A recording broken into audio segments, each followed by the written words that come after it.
الحمدللہ۔ ناظرین اکرام، آج ہم موجود ہیں مائی بیسٹ انڈیا 608 چینل پر تاریخ 4 رمضان المبارک 1447 ہجری کی رمضان نشریات محفل رمضان کے ساتھ عشق کی ایک اور پرنور محفل اور ایک اور پرنور واقعے کے ساتھ آپ کی میزبان مسکان سنبل صدیقی حاضر خدمت ہے۔ ناظرین اکرام، آج کی محفل عشق میں ذکر ہوگا ایسی روح پر دعوتوں اور ضیافتوں کا جو سیدنا عثمان غنی رضی اللہ تعالی عنہما اور سیدنا حضرت علی رضی اللہ تعالی عنہما نے آقا کے لیے سجائی، رسول اللہ صلی اللہ علیہ وآلہ وسلم کے لیے سجائی، اور دونوں دعوتیں رسول اللہ صلی اللہ علیہ وآلہ وسلم کے شایان شان تھی۔ ناظرین کرام، اور دونوں میں ہی عشق رسول اللہ صلی اللہ علیہ وآلہ وسلم کا جذبہ اپنے بام عروج پر دکھائی دیا۔ علاوہ بن جوزی نے ناظرین کرام یہ روایت بیان فرمائی ہے کہ رسول اللہ صلی اللہ علیہ وآلہ وسلم ایک روز حضرت عثمان غنی رضی اللہ تعالی عنہما رسول اللہ صلی اللہ علیہ وآلہ وسلم کی خدمت میں حاضر ہوئے اور عرض کرنے لگے کہ یا رسول اللہ صلی اللہ علیہ وآلہ وسلم، میرے ماں باپ آپ پر قربان، میں آپ کی دعوت کرنا چاہتا ہوں۔ ان کے دل میں یہ خواہش تھی کہ وہ رسول اللہ صلی اللہ علیہ وآلہ وسلم کی دعوت کرے۔ رسول اللہ صلی اللہ علیہ وآلہ وسلم نے فرمایا، ٹھیک ہے عثمان، تمہاری دعوت قبول ہے، اور ساتھ میں انہوں نے یہ بھی فرمایا کہ اس دعوت کو میں قبول کرتا ہوں، لیکن ساتھ مجھے یہ بتائے کہ کتنے لوگ آئے۔ اور حضرت عثمان غنی جو کہ بہت مہمان نواز تھے، ان کا دل بہت بڑا تھا، طریقہ کار بہت بہترین تھا، اور یہ رسول اللہ صلی اللہ علیہ وآلہ وسلم کا طریقہ کار تھا کہ جب بھی آپ کو کوئی مدعو کرتا تھا تو آپ اس سے ضرور یہ بات پوچھتے تھے کہ کتنے لوگ ساتھ لے کر آئے، تاکہ جو میزبان ہے وہ اپنی گنجائش اور آسانی دیکھ کر ہی اہتمام کرے۔ جب رسول اللہ صلی اللہ علیہ وآلہ وسلم نے یہ دریافت کیا کہ دعوت میں کتنے لوگ آئے، تو حضرت عثمان غنی رضی اللہ تعالی عنہما جنہیں اللہ نے بڑا نوازا ہوا تھا الحمدللہ، انہوں نے عرض کیا، یا رسول اللہ، جو آپ کے ساتھ آئے وہ کئی ہزار بھی ہو تو پرواہ نہیں ہوگی، جتنے چاہے حضور اتنے آپ اپنے ساتھ لے کر آئیے گا۔ نبی کریم صلی اللہ علیہ وآلہ وسلم نے جب یہ سنا تو تبسم فرمایا اور صحابہ کرام سے فرمایا، تیار ہو جاؤ، تیاری کر لو، آج عثمان کے گھر دعوت میں جانا ہے۔ اب جب یہ مہمان رسول اللہ صلی اللہ علیہ وآلہ وسلم کے ہمراہ حضرت عثمان کے گھر میں دعوت کے لیے پہنچے تو حضرت عثمان غنی رضی اللہ تعالی عنہما نے ناظرین کرام اس زمانے میں جتنی بھی جو بھی ڈشز لذیذ ترین ہوا کرتی تھی وہ سب کے سب دسترخوان پر سجا دیے۔ جب سب مہمانوں نے کھانا تناول فرمایا تو رسول پاک صلی اللہ علیہ وآلہ وسلم نے حضرت عثمان کے لیے خیر و برکت کی دعا فرمائی اور مسجد نبوی کی جانب تشریف لے جانے کے لیے قدم مبارک آگے بڑھاتے تو حضرت عثمان غنی رضی اللہ تعالیٰ عنہما بھی رسول اللہ صلی اللہ علیہ وآلہ وسلم کے پیچھے پیچھے جانے لگے اور رسول اللہ صلی اللہ علیہ وآلہ وسلم کے قدم مبارک گننے لگے، کاؤنٹنگ کرنے لگے۔ جب وہ اسٹیپس لے رہے تھے اور قدم مبارک گنتے رہے حتیٰ کہ رسول اللہ صلی اللہ علیہ وآلہ وسلم آقائے دو جہاں محمد رسول اللہ صلی اللہ علیہ وآلہ وسلم مسجد نبوی میں داخل ہو گئے۔ حضرت عثمان غنی کے گھر سے لے کر مسجد کے دروازے تک قدم گنے گئے تو وہ ہزاروں قدم بنے۔ رسول اللہ صلی اللہ علیہ وآلہ وسلم نے سیدنا عثمان غنی کی اس ادا پر تبسم فرمایا اور پوچھا، عثمان میرے قدم کیوں گن رہے ہو؟ عرض کیا کہ آقا قسمت والا ہوں کہ آپ میرے گھر تشریف لائے، اس خوشی میں میرے گھر سے مسجد نبوی تک آپ کے جتنے قدم مبارک بنے ہیں آقا، میں اس ایک ایک مبارک قدم کے صدقے میں ایک ایک غلام آزاد کروں گا۔ سبحان اللہ، اللہ اکبر۔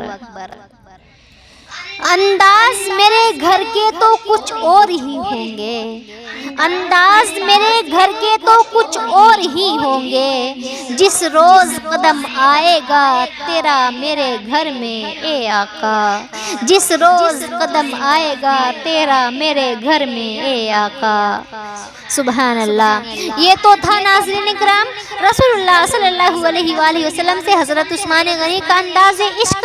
اب دوسری طرف حضرت علی کرم اللہ الوجہ الکریم جب حضرت عثمان کے گھر میں ہونے والی اس دعوت میں شرکت کے بعد جب اپنے گھر تشریف لائے تو حضرت عثمان کی دعوت اور رسول اللہ صلی اللہ علیہ وآلہ وسلم سے عشق کے منفرد انداز پر رشک کرتے ہوئے سیدہ فاطمہ بی بی فاطمہ سے فرمایا، فاطمہ آج عثمان نے مصطفیٰ کی دعوت کی تھی اور کمال ہی کر دیا، آقا کے ایک ایک قدم پر ایک ایک غلام آزاد کیا ہے۔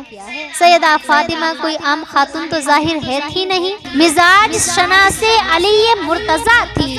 مولا علی کے دل میں چھپی خواہش کو جان لیا، پہچان لیا کہ آپ بھی اب رسول اللہ صلی اللہ علیہ وآلہ وسلم کے شایع نشان دعوت کا اہتمام کرنا چاہتے ہیں۔ مولا علی سے کہنے لگی، جائیے آپ بھی دعوت دے آئیے۔ یہ کون فرما رہا ہے؟ غور کرے کہ دعوت دے آئیے مالک کونین کی بیٹی فرما رہی ہے، دو جہاں کے مالک و مختار کی صاحبزادی فرما رہی ہے کہ شیر خدا آپ بھی دعوت دے آئیے۔ مولا علی بھی پھر مولا علی ہے، مولا علی بھی پھر مولا علی ہے، آپ بھی پروردہ آغوش مصطفیٰ ہے، مزاج شناس فاطمہ ہے۔ اگلا سوال کوئی نہیں کیا، بس یہ پوچھا فاطمہ کیا دعوت دینی ہے؟ فرمایا جس طرح حضرت عثمان نے دعوت دی ہے اسی طرح آپ بھی دعوت دے کر آئے۔ سیدنا علی کرم اللہ وجہ الکریم فرماتے ہیں کہ مجھے یقین تھا یہ فاطمہ نہیں بول رہی، ان کی رگوں میں محمد مصطفیٰ صلی اللہ علیہ وآلہ وسلم کا خون بول رہا ہے۔ مولا علی فرماتے ہیں کہ میں رسول اللہ صلی اللہ علیہ وآلہ وسلم کی خدمت میں حاضر ہوا اور عرض کیا کہ یا رسول اللہ صلی اللہ علیہ وآلہ وسلم، حضور آپ کی دعوت ہے۔ نبی کریم نے نظر مبارک اٹھا کر مولا علی کو دیکھا تو نگاہ مصطفیٰ نے بھی جان لیا کہ یہ علی نہیں بول رہا بلکہ ان کی اس دعوت کے بلاوے کے پیچھے سیدہ فاطمہ رضی اللہ تعالی عنہا کا پیار بول رہا ہے۔ فرمایا علی یہ بتاؤ کہ دعوت میں کتنے لوگ آئیں گے؟ جیسے حضرت عثمان غنی سے پوچھا، عرض کیا حضور جتنے دل چاہے مہمان آپ اپنے ساتھ لے کر آئے۔ مولا علی نے جب یہ کہا کہ حضور جتنا دل چاہے مہمان ساتھ لے آئے تو حضور نے بھی صحابہ کے سامنے یہ اعلان فرما دیا کہ سارے ہی تیاری کر لو۔ حضرت علی فرماتے ہیں کہ میں نے اس روز نبی کریم صلی اللہ علیہ وآلہ وسلم کا کچھ عجیب ہی رنگ اور عجیب ہی شان دیکھی تھی۔ اگلے دن ظہر کے بعد دعوت کا وقت طے پا گیا، مطلب کہ تاریخ بتا دی گئی کہ بھائی کل اس ٹائم دعوت فکس ہو گئی ہے۔ دعوت کر رہے ہیں کون؟ فاطمہ اور علی۔ دعوت کر رہے ہیں کون؟ فاطمہ اور علی۔ دعوت کس کو دی ہے؟ رسول اللہ کو، آقائے دو جہاں کو۔ آپ کے بابا بھی ہے لیکن آپ نے دعوت کس کو دی ہے؟ آپ کے بابا بھی ہے لیکن آپ نے دعوت دی ہے کیونکہ حضرت عثمان غنی نے دعوت دی۔ ان کا جو اس وقت وہ واقعہ ہوا اس پر رشک آیا اور سوچا ہم بھی دعوت دیں گے۔ اب دعوت کے روز مولا علی ظہر کے بعد جب گھر سے باہر نکلنے لگے تو پاک نبی کی پاک بیٹی کہنے لگی، اے ابو الحسن حضور کے پیچھے پیچھے چلیے گا اور آپ کے ایک ایک قدم کو گنتے ہوئے آئیے۔ یہ ہوتی ہے محبت کہ کسی ایک کو کوئی رحمت ملے تو اس پر رشک کرنا چاہیے، بس رشک کیا جا رہا تھا۔ مولا علی نے سیدہ فاطمہ سے اگلا سوال نہیں کیا اور کہا کہ بالکل ٹھیک ہے، میں رسول اللہ صلی اللہ علیہ وآلہ وسلم کے قدم گنتے ہوئے آؤں گا۔ مولا علی فرماتے ہیں کہ حضور صحابہ کے ساتھ میرے گھر تشریف لے آئے، میں آپ کے پیچھے پیچھے مسجد نبوی سے گھر تک ایک ایک قدم کو گنتے ہوئے آیا۔ گھر پہنچا تو دیکھا کہ دسترخوان بچھے ہوئے ہیں، رسول اللہ صلی اللہ علیہ وآلہ وسلم صحابہ کے ہمراہ ہو گئے ہیں۔ آپ اس منظر کو امیجن کیجئے، آپ اس منظر کو سوچئے۔ رسول اللہ صلی اللہ علیہ وآلہ وسلم کی چہیتی صاحبزادی کے گھر میں دعوت ہے، رسول اللہ کو دعوت میں بلایا گیا ہے، حضرت علی وہاں موجود ہے، دسترخوان بچھے ہوئے ہیں، دسترخوانوں کے ارد گرد صحابہ ہے، رسول اللہ ہے، مولا علی ہے، اور تیاری کون کر رہی ہے؟ ہوسٹ کون ہے؟ میزبان کون ہے؟ سیدہ فاطمہ الزہرا رضی اللہ تعالی عنہا۔ فرماتے ہیں کہ میں فاطمہ کے پاس گیا، مولا علی کہتے ہیں کہ پوچھو کہ کھانے کی تیاری کیا ہے، کہاں تک کھانے کی تیاری پہنچی ہے۔ یاد رکھیے گا یہ وہ گھرانہ ہے، وہ چاہے تو دنیا کی تمام نعمتیں ان کے قدموں میں نچھاور ہو جائے۔ آپ رسول اللہ صلی اللہ علیہ وآلہ وسلم کی چہیتی صاحبزادی ہے، لیکن یہ وہ لوگ ہیں جو کئی دن فاقے کیا کرتے تھے، انتہائی غربت ہے ان کے گھروں میں۔ اندر گئے، پوچھا فاطمہ کیا تیاری ہے؟ کہتے ہیں کہ اندر پہنچا تو کیا دیکھتے ہیں کہ رسول اللہ صلی اللہ علیہ وآلہ وسلم کی بیٹی مصلی بچھا کر سجدے میں سر رکھ کر دعا مانگ رہی ہے۔ سبحان اللہ۔ ایک جانب دسترخوان بچھے ہوئے ہیں، صحابہ اکرام رسول اللہ کی قیادت میں موجود ہے، انتظار ہو رہا ہے، کچھ دیر بعد دعوت میں شروع ہونا ہے۔ مولا علی بچھے ہوئے دسترخوانوں سے اندر آتے ہیں، یہاں جائے نماز بچھی ہوئی ہے، فاطمہ جائے نماز پر ہے، دعا کر رہی ہے، مولا تیری عزت کی قسم میں نے تو کبھی تجھ سے کسی دنیاوی چیز کو طلب ہی نہیں کیا، اور آج بھی نہ کرتی اگر علی کے دل میں چھپی آرزو کو نہ جان لیتی۔ خداوند کریم میرے پاس جو کچھ ہے تو وہ بہتر جانتا ہے، دعوت بھی تیرے نبی کی، بیٹی بھی تیرے نبی کی، یہ گھر بھی تیرے رسول کا، تو اپنے محبوب اور ان کے صحابہ کے سامنے میری عزت رکھنا، ہماری عزت رکھنا۔ یہ دعا مانگ کر بی بی فاطمہ نے جو ہانڈیاں تھی ان کو چولہوں پر چڑھا دیا۔ مولا علی فرماتے ہیں کہ میں نے اس ہانڈیوں میں سے جو تمام ہانڈیاں تھی اس میں سے ایک ہانڈی کا ڈھکن اٹھایا تو ایسی اشتہا انگیز خوشبو آئی جو میں نے زندگی میں کبھی نہیں سونگھی تھی، اتنی پیاری خوشبو۔ مولا علی فرماتے ہیں حضرت فاطمہ نے ان ہانڈیوں میں سے کھانا نکالنا شروع کر دیا۔ مولا علی فرماتے ہیں کہ فاطمہ بھر کر کھانا دیتی رہی، میں کھانا لاتا رہا، کھلاتا رہا، میں کھانا کھلاتا رہا کہ دو جہاں کے بادشاہ پاس کچھ رکھتے نہیں، دو جہاں کے بادشاہ پاس کچھ رکھتے نہیں، دو جہاں کی نعمتیں ہیں ان کے خالی ہاتھ میں۔ سبحان اللہ۔ مولا علی فرماتے ہیں کہ صحابہ نے کھانا کھایا تو انہوں نے بھی یہی فرمایا، ایسا کھانا تو پہلے کبھی نہیں کھایا۔ مولا علی یہ بھی فرماتے ہیں کہ دعوت جب ختم ہو گئی اور حضور کی روانگی کا وقت آیا تو میں نے کان میں کہا فاطمہ میں نے مسجد نبوی سے گھر تک رسول اللہ کے اتنے ہزار قدم مبارک گنے ہیں، ایک تعداد بتائی۔ کہنے لگی ٹھیک ہے، یہ الفاظ کہے اور پاک محبوب کی پاک بیٹی نے ایک بار پھر اپنا سر سجدے میں رکھ دیا۔ مولا علی فرماتے ہیں میں رسول اللہ صلی اللہ علیہ وآلہ وسلم کے پاس اٹھ کر گیا تو دیکھتا ہوں کہ اچانک میرے نبی علیہ الصلوۃ والسلام کی آنکھوں میں آنسو آ گئے۔ مولا علی کہتے ہیں میں نے عرض کیا کہ یا رسول اللہ صلی اللہ علیہ وآلہ وسلم کیا ہوا، آنسو کس بات کے؟ فرمایا علی تمہیں پتہ ہے یہ کھانا کہاں سے آیا ہے؟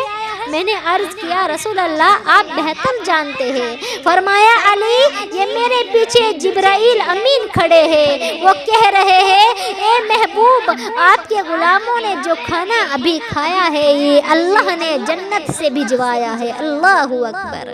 پھر رسول اللہ صلی اللہ علیہ وآلہ وسلم نے فرمایا علی تم نے میرے قدم گنے، اور فاطمہ نے دعا کی، وہاں قدم گنے تھے تو تو کیا کیا تھا کہ ہر قدم کے عوض جو آپ کے پاس لوگ تھے آپ نے غلاموں کو آزاد کر دیا، ہر قدم کے عوض ایک ایک غلام آزاد کر دیا عثمان غنی نے، سبحان اللہ۔ یہاں رشک کیا گیا مولا علی نے کہ کیا خوبصورت منظر ہے، کیا خوبصورت ایگزامپل سیٹ کیا ہے کہ یہاں مولا علی سے بی بی فاطمہ نے کہا کہ آپ کو بھی قدم گننے ہیں لیکن معاملہ کیا ہوگا، کیسے غلام آزاد کروائیں گے؟ وہاں تو عثمان غنی تھے، یہاں تو اللہ تعالیٰ نے جنت سے بھیجا کھانا بھی، اہتمام بھی دعوت کا اللہ تعالیٰ نے خود کروایا۔ بی بی فاطمہ جو سجدے میں تھی تو کیسے نہ مانتے اللہ وہ دعا، وہ ہر لفظ جو لبوں پر آیا۔ تو اب کیا معاملہ ہے، اب بھی قدم گنے گئے، مولا علی نے بھی قدم گنے اور بتا دیا کہ اتنے قدم گنے گئے۔ تو اب رسول اللہ صلی اللہ علیہ وآلہ وسلم فرما رہے ہیں کہ جب فاطمہ نے دعا کی تو اللہ نے ایک ایک قدم کی برکت سے میرے 1000 امتیوں کو جہنم سے آزاد کر کے آج جنت میں داخل فرما دیا ہے۔ اللہ اکبر۔ چاہتے ہو اگر نیک نامی، چاہتے ہو اگر نیک نامی، علی زہرا کی کر لو غلامی، جن کے صدقے سے مسکان سنبل صدیقی اور پرسکو غم کے مارے ہوئے ہیں، یا نبی سب کرم ہے تمہارا۔ کیا بات ہے، الحمدللہ، ماشاءاللہ، عاشقوں کے اتنے ذکر ہے، اتنے تذکرے ہیں۔ یہ 29 یا 30 محفلیں ہمارے نصیب میں جو بھی ہوئی انشاءاللہ، تو یہ 29 یا 30 محفلیں اس عشق کا حق ادا ہی نہیں کر سکتی جو صحابہ کرام اور رسول اللہ صلی اللہ علیہ وآلہ وسلم کا آپس میں عشق تھا، جو صحابہ کرام رسول اللہ سے عشق فرمایا کرتے تھے۔ ہم ختم ہو جائیں گے مگر یہ ذکر کبھی ختم نہیں ہوگا، جس ذکر کو اللہ نے خود بلند کیا، وَرَفَعْنَا لَكَ ذِكْرَكَ، اے نبی ہم نے تیرے ذکر کو بلند کر دیا، وہ بھلا کس طرح سے ختم ہو سکتا ہے؟ وَرَفَعْنَا لَكَ ذِكْرَكَ کا ہے سایہ تجھ پر، وَرَفَعْنَا لَكَ ذِكْرَكَ کا ہے سایہ تجھ پر، نام اونچا ہے تیرا، بول بالا ہے تیرا۔ ناظرین محترم، آپ سب کا شکریہ کہ آپ نے اس محفل سے جس طرح اپنی والہانہ پسندیدگی اور عقیدت کا اظہار کیا، اس والہانہ پذیرائی کا بہت بہت شکریہ۔ اور وہ کہتے ہیں نا کہ ورق تمام ہوا مدعا باقی ہے، ورق تمام ہوا مدعا باقی ہے، سفینہ چاہیے اس بحر بے قرار کے لیے۔ آپ سے گزارش ہے کہ دعا کرے کہ اگلی جب بھی ٹرانسمیشن ہو ایسے ہی واقعات کے ساتھ ہم آئیں۔ انشاءاللہ ہم کل آپ کو ملیں گے ایک اور واقعے کے ساتھ، کل دوپہر 2 بجے۔ کل تک کے لیے اللہ حافظ۔